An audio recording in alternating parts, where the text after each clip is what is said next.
Yung tinamaan na napuntahan natin rather is yung sa Talisay of course. And merong portion sa Magikay Mandaue, of course sa Putput, sa Compostela. Yung iba okay lang naman, ano? Hindi naman sila masyadong naapektuhan. Naapektuhan ba yung katabi mo? Wala, no? Pero bakit parang malungkot, sabi niya, wala. Sana naapektuhan din kami.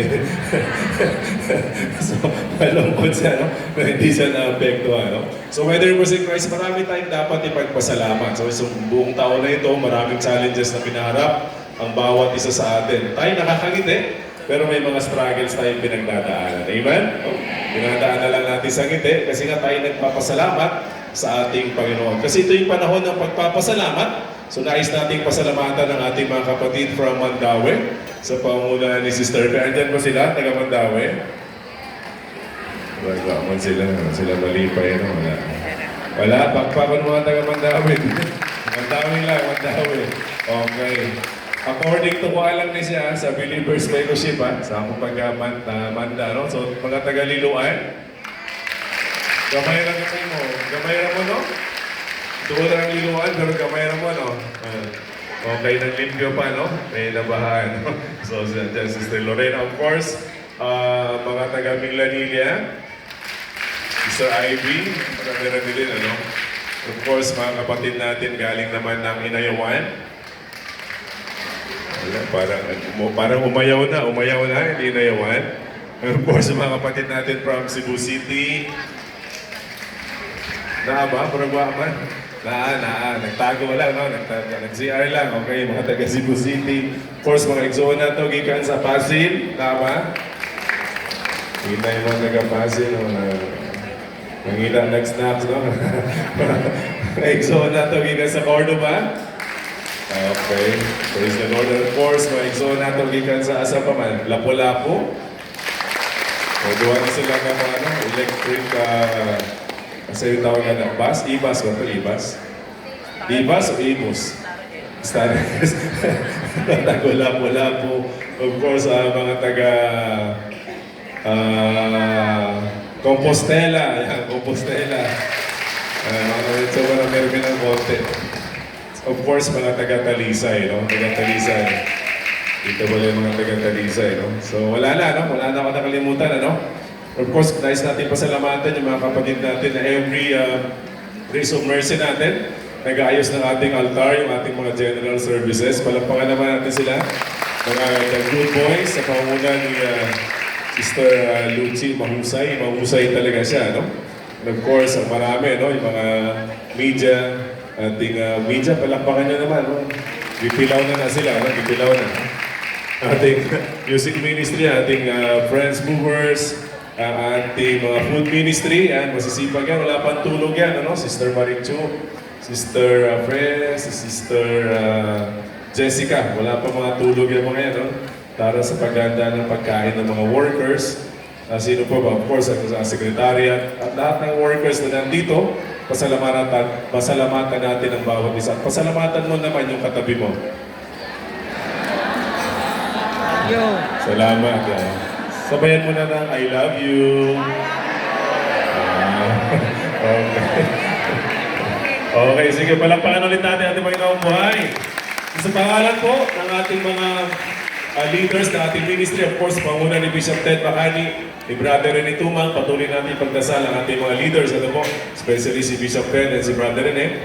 And of course, sa mga elders natin, Sister Jenny, na minsan nag-handle ng Cebu chapter natin, si Jenny Santos, ang ating magiging madre, Sister Jennifer Palmera, yung nagpunta dito last time sa ating klase, Sister Miles Makiling, yung sumama dito nung nag-medical mission, and si yung mag-asawang Sister Naira, and si Brother Marlon, and of course, si Brother Alan. Nandiyan ba si Brother Alan? Kumakain na naman, no? Si Brother Alan, every month, no? Ay tugtog dito sa atin sa Cebu. So kami po ay nagpapasalamat at bumabati sa inyong lahat, no? Ng isang maligaya at masaganang bagong taon. Amen? May handa na ba kayo sa Noche Buena? Wala, may pag-Noche Buena ba tayo dyan? Baka mamaya magkaroon tayo, no? So pwede naman si Christ na yung panahon, ano? Na marami tayong pinagdaanan ng problema, may kanya-kanya tayong challenges, and yet nandito tayo para magpasalamat, no, sa ating Panginoon. So sabi niya, I will praise you, Lord, my God, with all my heart. I will glorify your name forever. Grabe, no? Kasi bakit kailangan i-glorify natin ang name of the Lord forever? Kasi we were created by God for God alone. Amen? So, nilikha tayo ng Diyos para sa Diyos lang, hindi para sa mundong ito. Lahat tayo naglalakbay lang dito. Amen ba yun? No? Pagdating ng araw, yung katabi mo, mawawala na yan. Mag-usap na lang kayo kung sino mauna sa inyong dalawa, no? Pero darating yun. Amen ba yun? Darating at darating yun. Yun hindi kinakatakutan. Kaya nga may Advent, no? Ngayon ay panahon ng Advento, tapos saan naghahanda tayo para sa ating Savior na si Jesus Christ. Amen? So, kaya nga, tayo hihikayat na mag-umpisal, no? Pag-araw ng Advento, para pagdating ni Jesus Christ, ay lahat ng grasya ay matatanggap natin para sa ating pamilya. Amen ba yun? May plano na ba kayo ng pamilya nyo kung saan kayo pupunta sa Pasko? Wapa, panlimpyo lang sa balay.